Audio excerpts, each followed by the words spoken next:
And we are pleased to welcome to the studio the Water Brothers. And they are Tyler Mifflin, that's him on the left, Alex Mifflin, that's him on the right. And guys, we're delighted to welcome you to TVO. Thanks for having us. You're actually kind of part of the family, right? Yeah. We are now, You sort of work here now. Your program was just on, just before ours. We're going to talk a lot about your adventures all over the world and why you care so much about water, but I think the best way to let your work speak for itself is to let the people see a bit of it. So, Michael, if you would, roll tape. Hey everyone, I'm Tyler. And this is my younger brother, Alex. And together, we're the Water Brothers. We're going to take you on an adventure around the world to explore the state of our blue planet, a planet defined by water and its ability to sustain life. So join us on our journey as we explore the world, looking at the most important water stories of our time. And together, we will learn how to better protect our most precious resource. I love that title, Reefer Madness. I don't know who came up with that.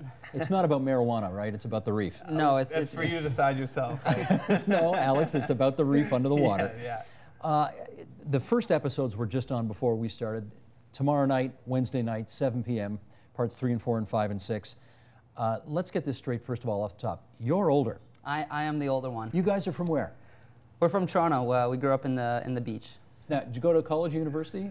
Yeah, I went to? to film school out at UBC in Vancouver, and I went to Dalhousie and the University of King's College. I did a degree in International Development Studies and Environmental Studies. So after living together for so long, you decided you had to get as far away from each other as possible in this country. Exactly. Went for the opposite coasts. And now you're living together again. Yeah, exactly. We spent 4 years apart. It was great, only to come back and now we spend all of our time together. How gross is that? Yeah. It's pretty gross, actually.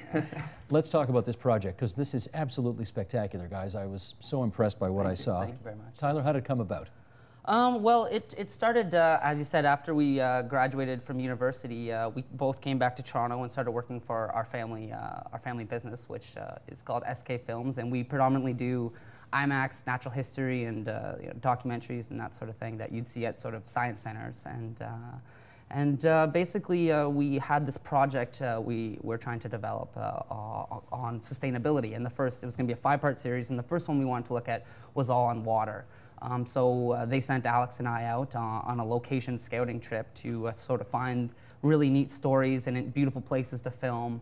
And about a month before we were set to leave on that, Al and I had since we were in high school, we'd always talked how great would it be to do a project, to work together, to travel together.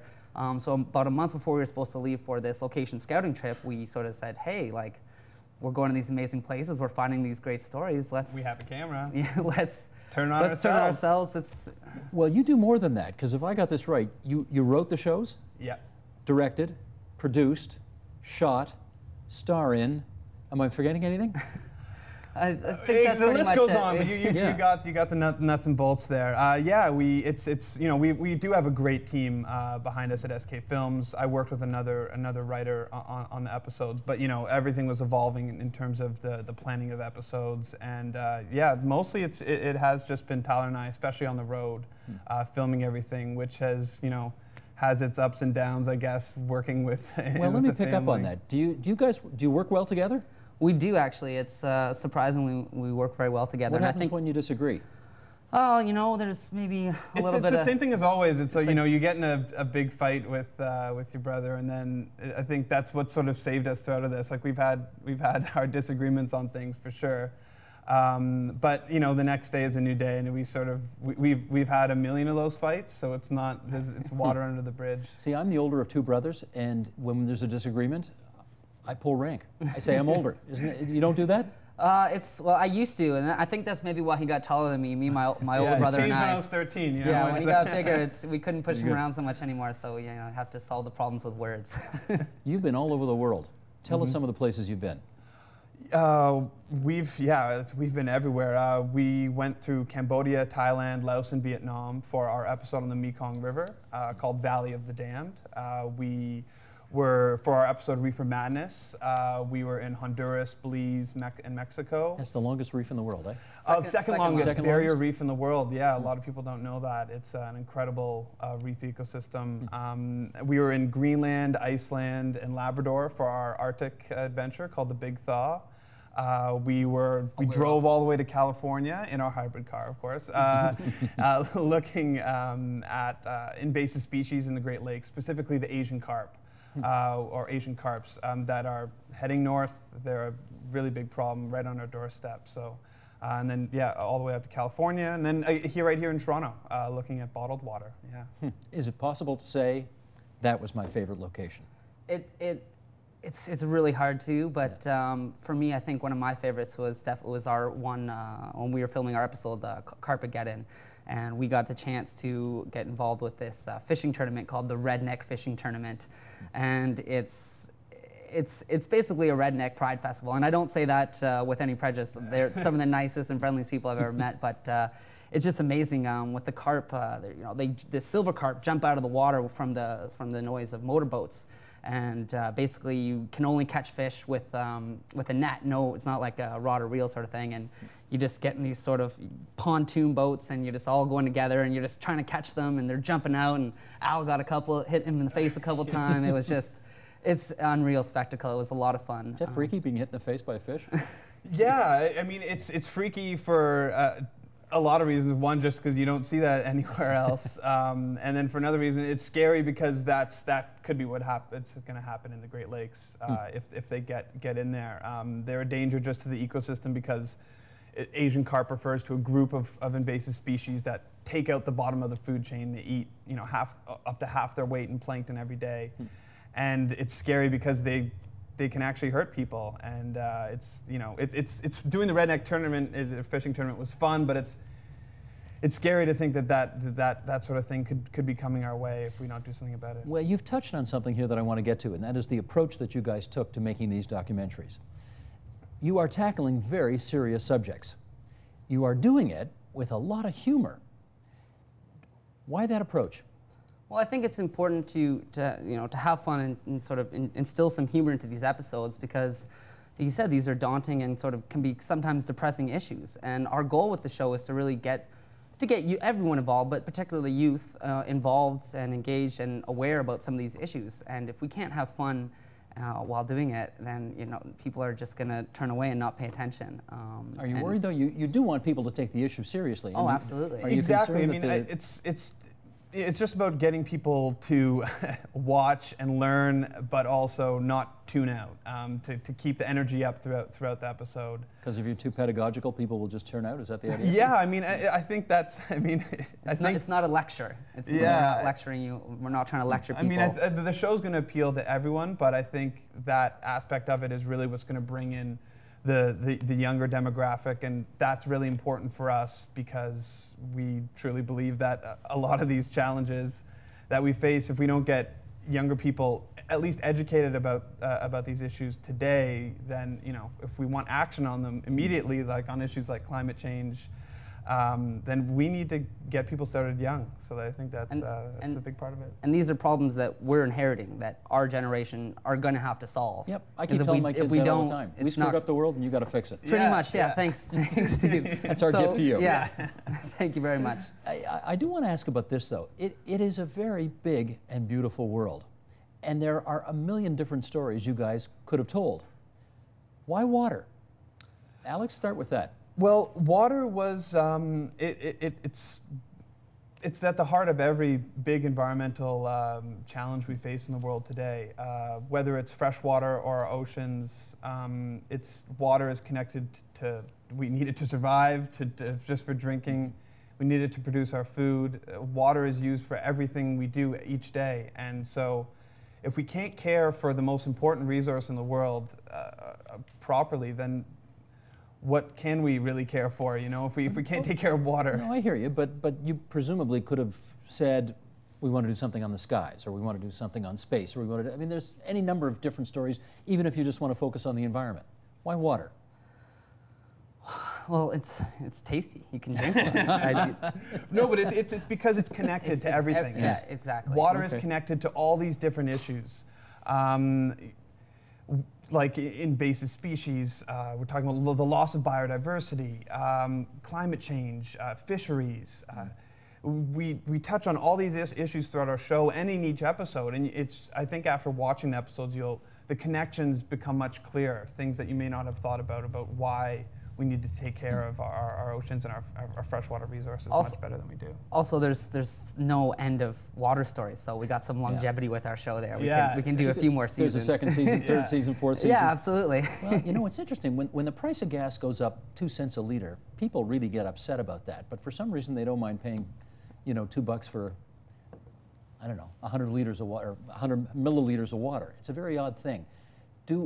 Do we treat water the way it ought to be treated? Absolutely not. I think I speak for both Alex and I when I say that. We don't give water the appreciation and respect it deserves. Why do you think? I think it's because we have this myth of abundance. We think that we have so much of it in Canada. And you know, we do have a fair amount of water, and we're blessed with that. And I think that because we have so much of it, people just take it for granted. But I think for exactly that reason, because we do have a lot of it, I think in Canada we have to become global leaders in how we treat our water, how we respect our water, how we use our water. Do we use it carefully enough? No. Yeah, it's the amount of the freshwater resources we have here in Canada. It's our greatest gift, and it's also our greatest curse. Because we have so much of it, we think we can do whatever we want with it. I think a lot of it is related to the industrial use of water. You just look at, I mean, the two best examples to look at would be here in this region in the Great Lakes, and just the amount of chemicals, petrochemicals, pharmaceuticals that are ending up in our water supplies. And then obviously the big one out west being the tar sands and their use of water, which many would consider very unsustainable, and in the long term is leaving behind a shameful legacy for much of Canada. Now, when I think your age, how old are you guys? I'm 26. 26? And I'm 24. Okay, so around that time, the big water crisis, particularly in this region of the country at the time, was acid rain.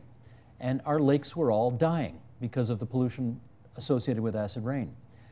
But then, you know, we went to the States, we got organized, we did something about this, and acid rain, we're told anyway, is not a problem anymore, and our lakes aren't dying of it.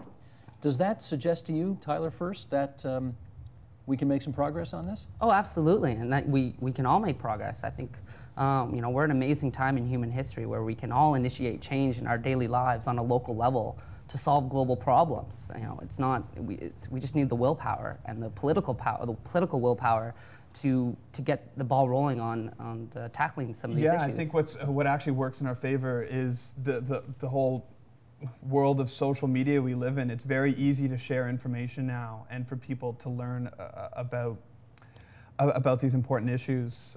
So if anything, I think it's even more important now because we have so many more avenues to share these stories and share the solutions.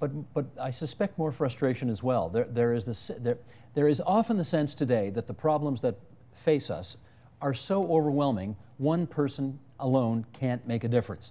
And so we throw our hands up in the air and say, forget it. How would you convince people that one person, by doing one thing, can change this?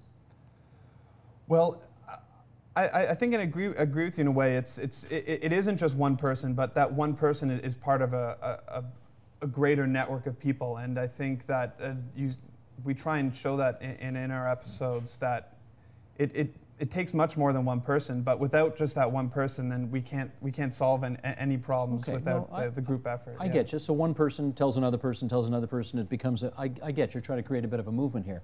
But if one person watching this wanted to change something about the way they live to respect water more, Tyler, give them some advice. What would you do? Well, it depends on where you live, really. I mean, you know, it depends on, you know, sort of the Province, water. Ontario. Province, Ontario. Perfect example would be try and drink less bottled water. If you bottled water. Drink less bottled water. You know, bottled water is not evil. I mean, when Alan and I were traveling in Southeast Asia, we had to drink bottled water because they don't have clean tap water. They don't have, you know, public source of water they can drink. And that's, I think, something, again, like we just don't appreciate what we have. That fact that we have 24/7, we can go to our tap and get water, where millions and millions of people around the world don't have that luxury, and you know, and we take it for granted here. Now, why would drinking less bottled water help the planet? Well, number one is we're reducing the amount of plastic waste that is ending up in our oceans and landfills. The amount, you know, and you know, people say yes, you can recycle bottled water, absolutely. But recycling is an energy-intensive process. It takes a lot of energy to do that. And also, you know, our recycling rates aren't 100%. In fact, not even close to that. Yeah. So like I said, a lot of this plastic is ending up in our oceans and harming the And it's a waste of energy as well. I mean, it takes oil to produce those bottles, and it takes energy to transport them and to chill them. When we already have a very efficient delivery system in place that is bringing water right to us, and that we're paying for it through our taxes. You know, I think we have to. This is our public water supply, and we got to take ownership of it. And really, it's ours. And you know, I think that's a problem that people don't really. Yeah, think about. it's a public right, it's a public good. So I think we need to treat it as a you know, as a commons, as a common good. Well, you did do a program on this. It's called Bottle Gate, because you got to put gate on the end of everything that's Yeah, a scandal, I guess. Bottle Gate. You collaborated with TVO on a smartphone app called Quench. Yep. Yeah, Who wants to tell me what Quench is? It's a free app for smartphones, any type of smartphone, that is basically trying to eliminate the one reason why we found that so many people choose bottled water, which is convenience, and we want to get rid of that. So what Quench does is it instantly connects users of the app to a whole network across the GTA of anywhere that they can go refill their reusable water bottles or access to a fountain. So it includes the whole network of public municipal fountains we have, but really what we've done is we've contacted businesses throughout the city that will offer to refill people's bottles for them or give them a glass of water. And in return, it's a great thing for businesses because it brings in people to their store. Sure. It only costs them 0.3 1/10 of a cent to fill up, so it doesn't really hurt them on the pocketbook to do that. And they might get some other business while exactly, you're in there. yeah. How do you get Quench? Go to any app store. It's available for Android, for BlackBerry, and for iPhone. So Apple Store, yeah, March 22nd it March comes 22nd, out, World Water Day. World Water Day, of course. Yeah. How appropriate. Okay, I got about a minute left here. What's next for the Water Brothers? Well, we're come up with a lot of ideas for the second season. We're really excited. So there is a second season. Yeah, well, There's a second season.